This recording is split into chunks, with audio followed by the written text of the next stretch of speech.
Food done. Time for a fish pie. Right.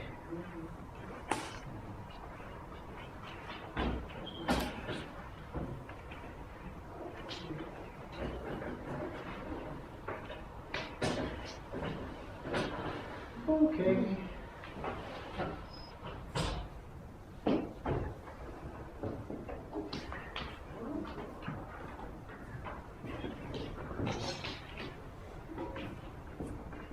So I'm just using supermarket fish pie mix.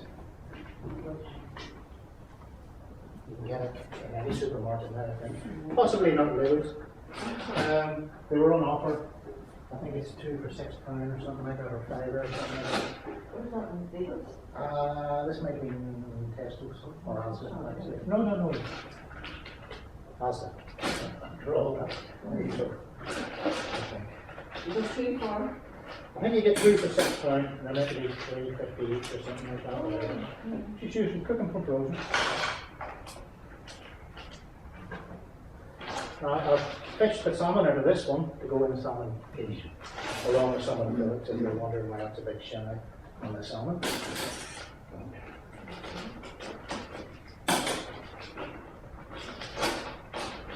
So it's,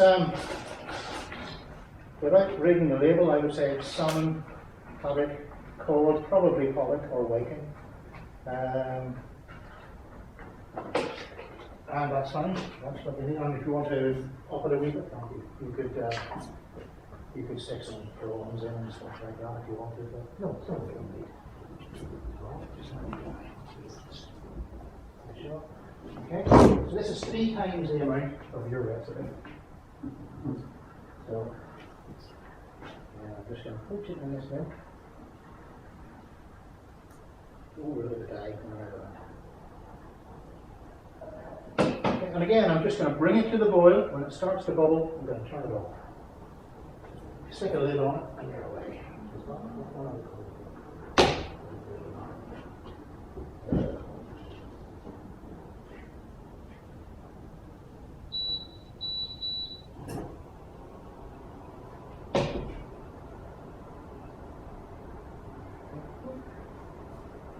Have the big lid on it. Here we are.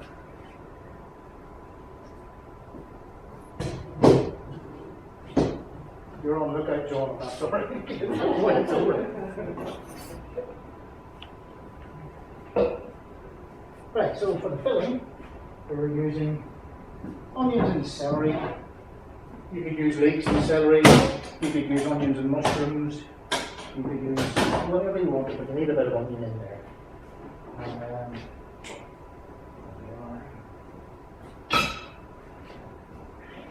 You can buy it already chopped.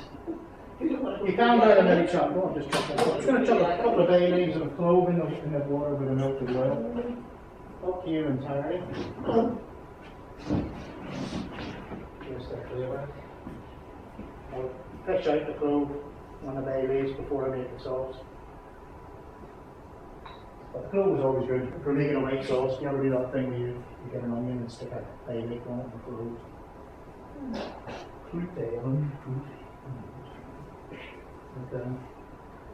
This is just a bit of now. Right, butter in the pan. I want to melt.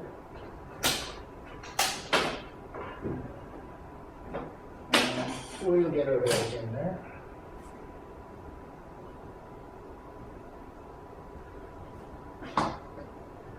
See, I can't prepare. I can't think ahead.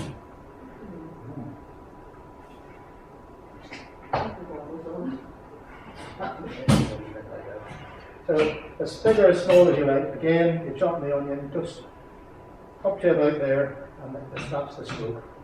Use your finger as a guide.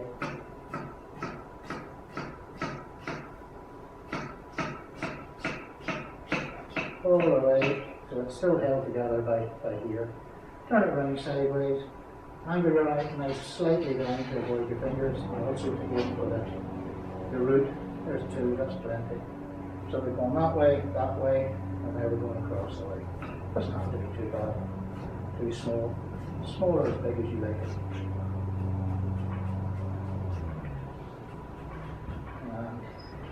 Don't want to waste the oil cuts. So.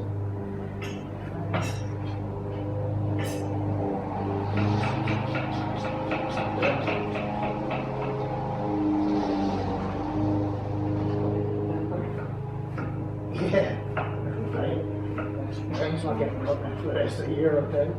You cut the grass this time of year? Who's not going to make it? Our neighbour does the hedge and everything. Really? The grass doesn't grow above 7 degrees, or below 7 degrees. Is that right? At 15. Oh, well, I didn't know. Well, Thursday won't be a good day to do it, huh? I think Thursday is dropping by 8 degrees or something like that. Ah, yeah, I heard that.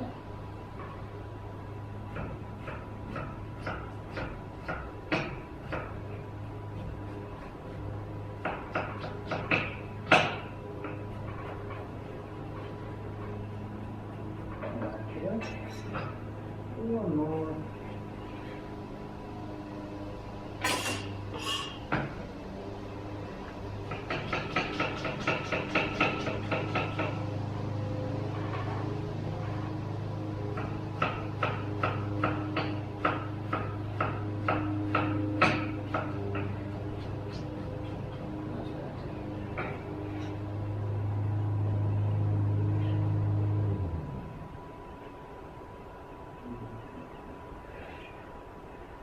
Onions and celery, just happen to have some ready washed. Big or small as you like.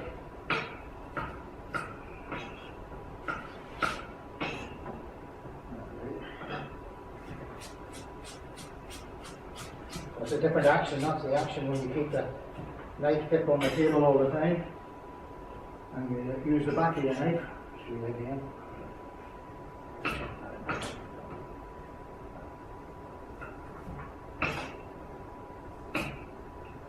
So that's the action. Again, use your finger. Move your finger back. But slide. Don't lift your hand off. Just move your finger back. Keep looking. Well, keep looking. You can stop it. You don't have to look. You do it with touch.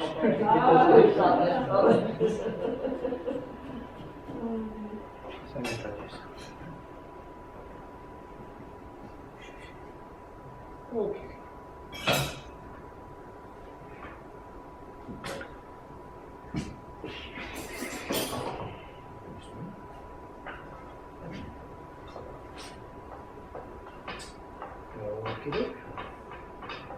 Let's take a lid on that now and just let it swap a little bit.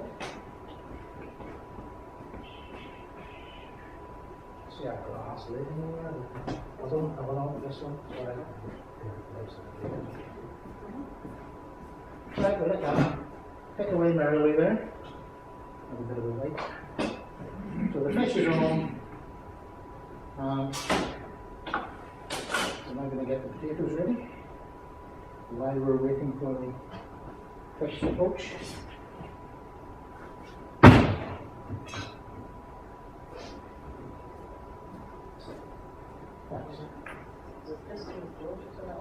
No, we don't have actually both.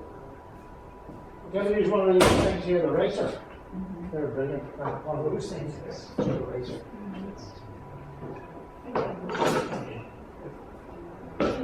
They're great things for guaranteed mashed potatoes, really.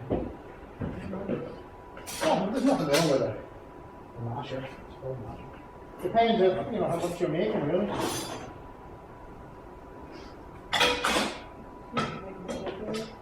This is potato bread, really. Right? But, so you don't get any lumps in it, sort of thing. Just makes it nice and put out. Alright. You can serve these as potatoes the way they are, snow potatoes. You occasionally get people want these.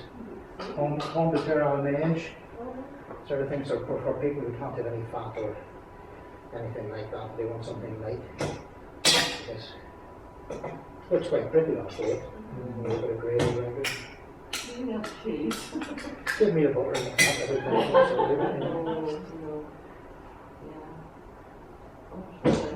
want to see the potato potatoes on the butter. Yeah, and salt and an egg in the middle.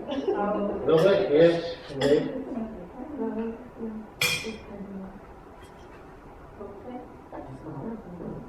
Raw egg, it used to be, didn't it? Crack the egg out into the spuds, or whatever it was. Well, I've do you ever hear of a thing? I'll tell you what it is. There's a book called Ireland's Green Harvest. It's a really good book. I can't remember the life of who read it. But Richard Corrigan, you heard of Richard Corrigan? Yeah. He's endorsed, he reads it and endorsed it and whatever the hell. But it's a really good read. It's traditional, long forgotten foods and history of food on this island. And they're just talking about spuds. Did you realise that at one point the average Irish bloke before the famine ate over 4 kilos of spuds a day? 4 kilos of spuds a day. It was because of the landlord system and the likelihood of them getting thrown off the land just like that, at the whim of the landlord. It wasn't in their interest to go anything other than high energy food, cheap high energy food to feed them and the family. And the one thing that would do that would be spud. Once we got it from America, prior to that it was oat bread really and stuff like that. We didn't really start relying on soda bread until after the famine. But apparently people would cultivate what they called a potato meal. So you would boil up the spuds, chuck them on the table in their jackets. Couldn't afford knives. So everybody had, not everybody, but it wasn't uncommon to see somebody would throw an extra long thumbnail for scraping the potatoes. So it's the first I heard of it from a reliable source. So there you are now.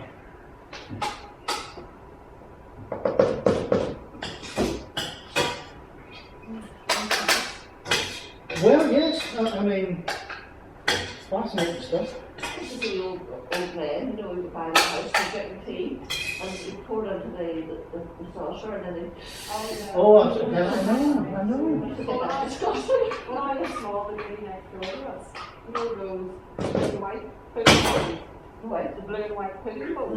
Yeah. She drank her tea out of those. Yeah. Not a cup, because and the teapot was never Aye, always on. and Stewed. And it was stewed. I I was was still stand on it. I'm going to put some cheese in here along with some butter.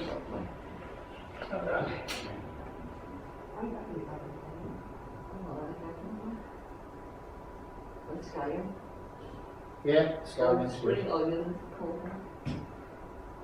Spring onion, indeed. I mean, in England, you phone up from a restaurant and say, I'll have, 3 bags of scallions. And in America, there's no called scallions. Oh, they do, indeed, yeah. They wouldn't know what you're talking about. You have the spring onion.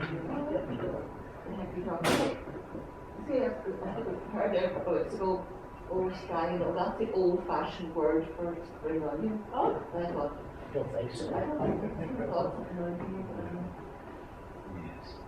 So you want to add your cheese and your butter when the spuds are hot, obviously, because the cheese will melt in.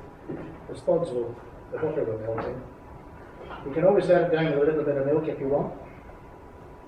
Plenty of seasoning here, just not mess around. You need a little salt in there. I'm a white pepper man for spuds. Would you say the same? Yeah. I mean, there are times when you could talk to him, but we never saw black pepper. I'm sure none of you did. It was always that or whatever it was, But I like it. And I love use the salt and pepper our dinner before we got it. Did you? So, and was that a good thing or a No, it's bad a bad thing, because I didn't like white pepper. thing? All right, could you not say just don't put any pepper on it? Everybody got to say it. it's just one, it's all one shape, it's one long bits. Oh dear. Very near it. We'll just let it go for a wee minute more. Right. Hold some insects on sides and there we go. Or actually, what I said I was going to put on the Australians. Or cherries or whatever.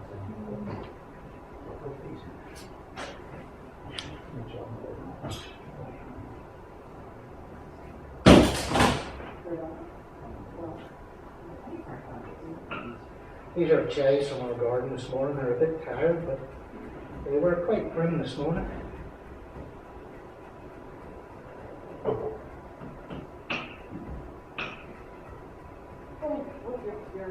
Fish.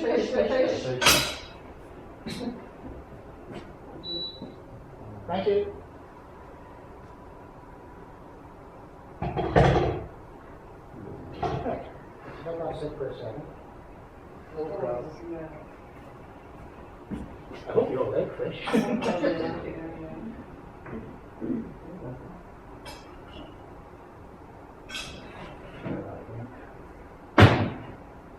See what we can do with this. Be smart.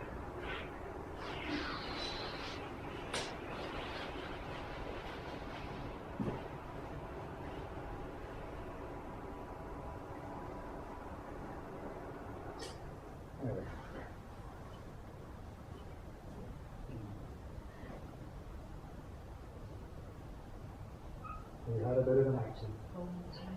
So it's all John's fault. He was talking to the back of the class.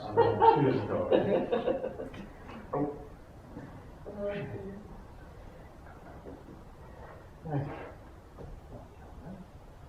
Okay. Probably gonna start.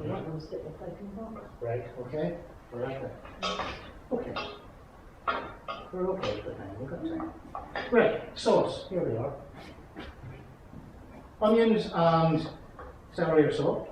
So I'm going to put 3 times the amount of flour in, 120 grams or whatever it is, which is a roux. And I'm going to just cook that out. I want to let that cook for a couple of minutes to get the rawness out of the flour, just to get the nuttiness on. So I need to strain that fish into the bowl. I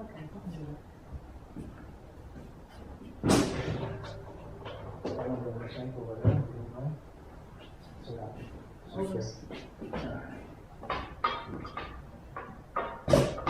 now I'm also going to add a stock cube in here. Really? You don't have to if you don't want to. Chicken stock cube. So just chicken is a very good thing to use for fish. Chicken stock is very good. If you haven't got a fish stock cube, chicken works well. Works well with anything.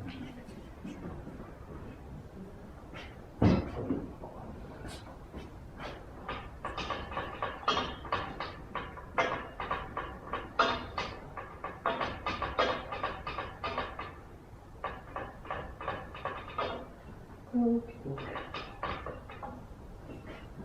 All right.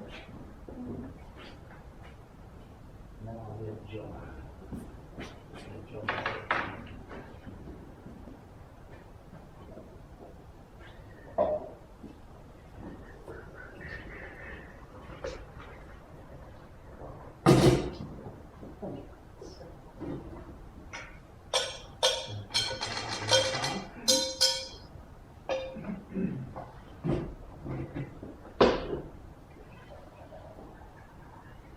We almost know what we're doing here. Right.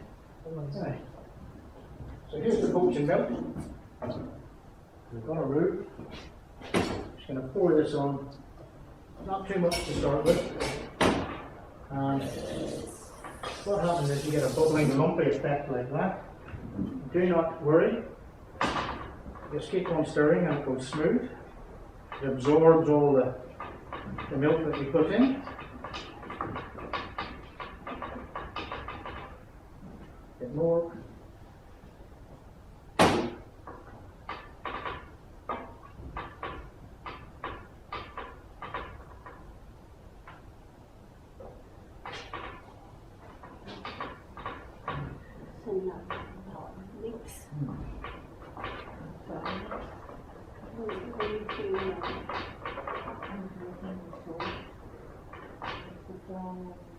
You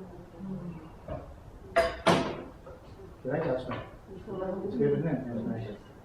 You're a fish man, Sam. Do you like a bit of fish? Do you like fish? Oh yeah. You do.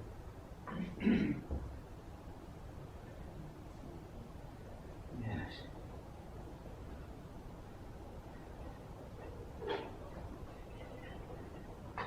Yes, apparently the trawlers, according to, I don't know if you know Hugh Bonham, who does the fish down in, he does it in Ballinhinch Market and Newcastle, down around there. He's got a wee fish trailer, he sells fish.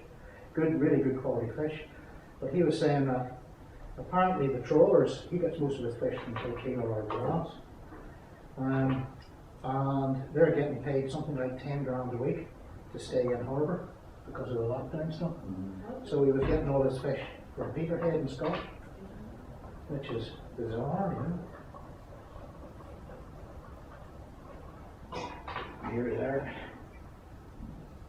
Oh, we got that as well. The Spanish boats are still coming up. I believe so.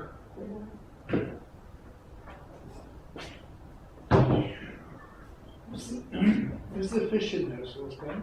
Pardon? Is the fish in there, so Ben? No, the fish is over there. It's been drained. It's just come out by poached the fish in, Yeah. along with the original onions and celery, cooked in butter, thickened with flour. And then are you going to add the fish to that? Yeah, I'm going to put the fish in the tin and in the dishes and pour this over the fish. So at this point you can add whatever you want. Just let that come to the boil. There we are. We got a nice smooth fish sauce with a few bits in it. So I'll always dash of cream just for luck. Some peas, why not?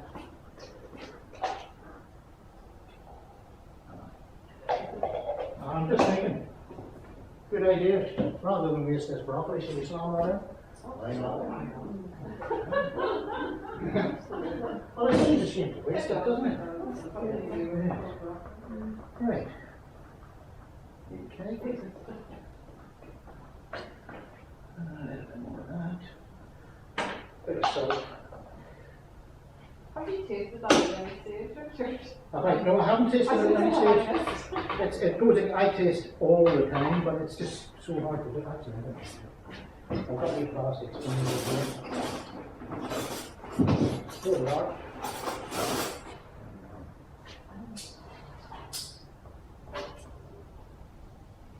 Right. Excuse me. You wouldn't like that. That's fine. Wow. Yep. Now, if it's too rich for you, I'll just squeeze a lemon. I don't think it needs it. I don't think it needs anything at all. I think it's good to go. So we'll.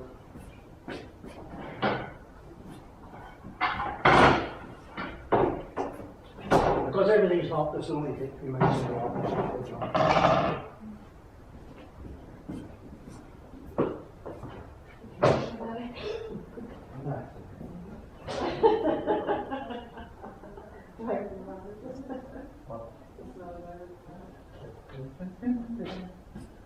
I'm not seeing it.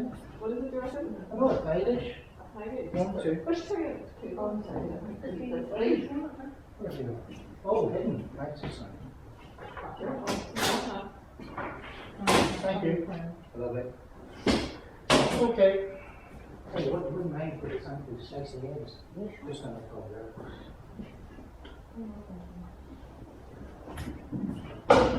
Alright, ditch the bay leaf and the clove. Anything else you see? That's fine.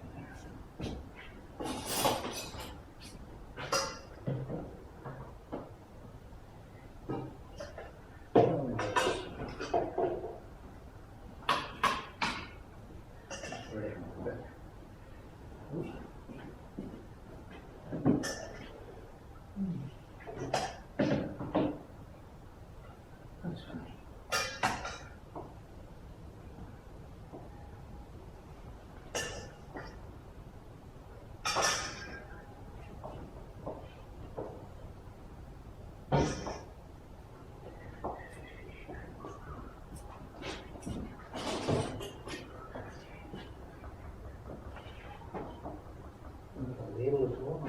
I know. Right. Off you go.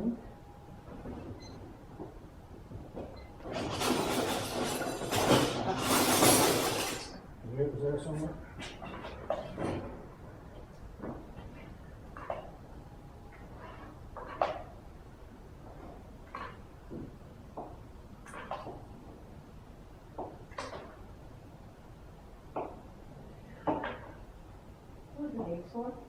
The eggs, and put the sliced eggs on top. Well, you can put them on now if you want, and then put the sauce on. Optional, but it's it's a really nice thing to put on it. Yeah, there you go.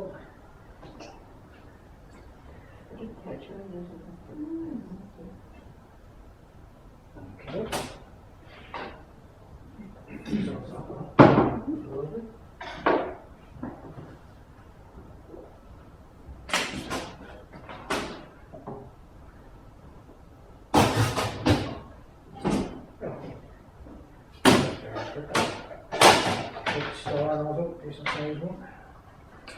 Well, you Just set it on top if you want. I'll do one paper and I'll do one setting on top.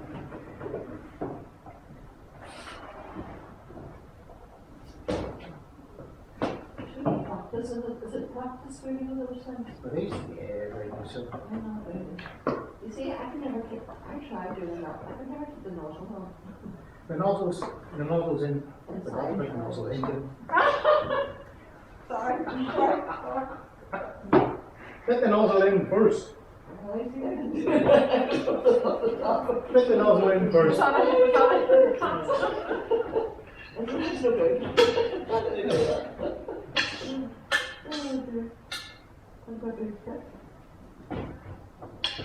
What's the camera? That's what it's there. The camera. Oh, but you shouldn't have reminded me of cameras. I'll only start messing things up now, you told me. A bit wrong. Yeah. Right. So take any air bubbles out, called burping it, apparently. There's your thing. When you use this, this is just used for guiding. This is what you do. You twist it down, and it's pressure from this hand that produces it. So if I pipe this out, you can either you can do a blob like that. I'm using this hand, yeah. Or you can do swirls like that. Just keep twisting it up.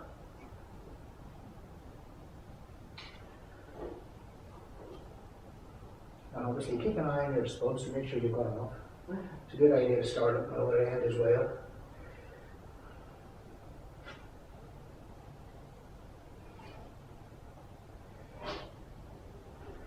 Okay. A little bit more.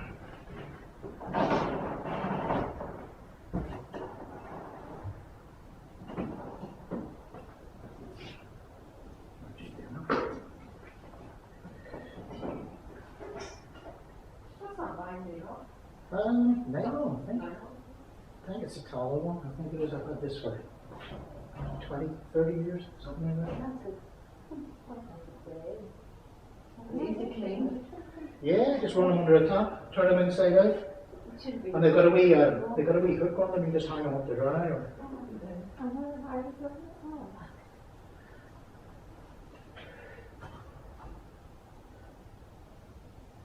And with the disposable ones, they always burst on me. So that's just a very simple sort of design, like that. So there's one ready for the oven. This one, I'll just, if you haven't got a pipe bag, not have to worry.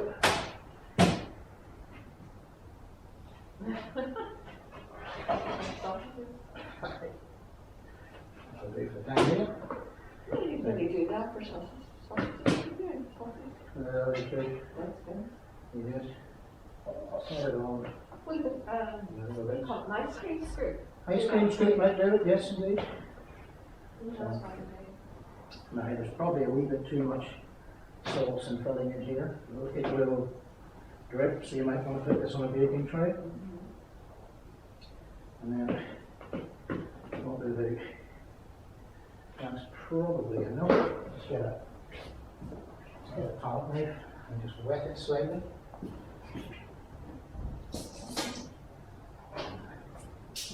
Smooth your potatoes out. Now you've got options now. You can either, with a fork, you can just rough it up like you would a shepherd's pie, or you can do sort of like fish scales. If you want to do that, you just get this tip of a spoon will do just as well. Just that all the way. It's not very tight in some of the grains, so we're not going to rush here. You have a nice creamy mash. You'll leave a much finer sort of indentation on. But you need the little ridges on this so that they pick up and they catch. Yeah. And you get a bit of colour on them. If it's dead smooth, it's no good. Right, so we slam that in the oven too, but I've